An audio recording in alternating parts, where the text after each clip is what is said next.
everyone, and hello, welcome back again here on our do's and don'ts of IELTS speaking and on in part 2. Alright, part 2, I mean that IELTS part 2 category, where after part 1 you go on to part 2 and you're given some time, thank God, for a few minutes. You're given some time to think and ponder and prepare for your part 2 and your part 3. So what do we have to do in part 2? So it says here, do lie while speaking. Well, we are always taught not to lie, but you can get an edge here and you can actually lie while you're speaking. By lie, I mean that you can lie about the content.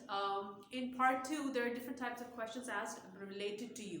You have to describe, here is your chance to impress the examiner by what all you know. You might be asked about your goals, the questions that carry there about your goals, their ambitions, describing a place, a country, home, anything that you like or you have ever experienced in your life.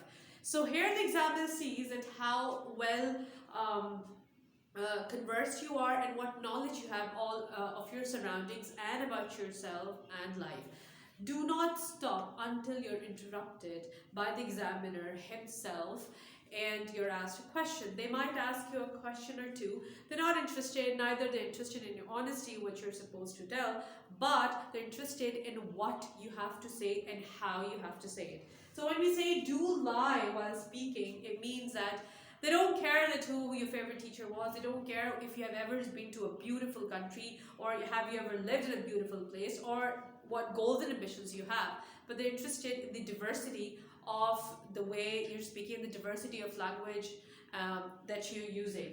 Do use a range of vocabulary, sentence structure, and own words. By own words, I mean that you do not repeat the question while you're answering, just like as we're taught typically in school, to start the answer by the question and then say because.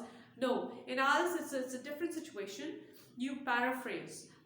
That is, you speak on your own, alright, in your own words to impress the examiner that even you know how to use different types of starters. And that is obviously taught once you join the class. Alright, do plan and prepare in 2 minutes. Now in part 2, you're given 1 to 2 minutes to prepare, think and plan what you have to say. Some students, what they do is they just write a word or two and they think they're prepared. No, you're given some time, and for every point, bulletin point that you're given, we advise you to plan very carefully. We don't require first sentences, it's just few words and phrases so that you know what to speak. Even if you're forgetting, you can just slip it up right in front of you and you can remember what's written over there. Alright, so plan and prepare very carefully and a bit in detail so that it's helpful for you while you're speaking before the examiner. Don't say, I don't understand. Okay, that does not work in IELTS. If you're not sure about a word, you're not sure about the question, you can't understand the context, in what context it's been asked, you can tell the examiner, excuse me, can you please explain what this question means or what does the word mean, but do not say you don't understand. That way, you're actually putting yourself in a very red zone area. Alright? Don't be silent. Just don't be silent on any question they ask.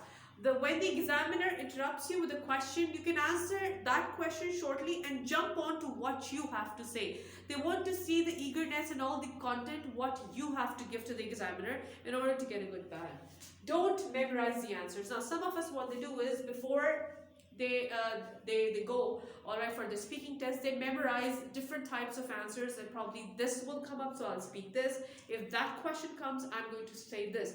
Don't do that. They want to see your on the spot knowledge and on the spot way of speaking, because examiners can actually gauge it really well if you have already memorized the answers. So again, you're putting yourself in a very difficult situation, and then obviously your scores also get affected by that.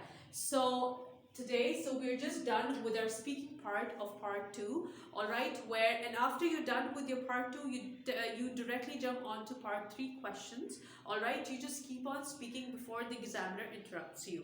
Alright, so I hope that's enough and sufficient, and wait for our next skills video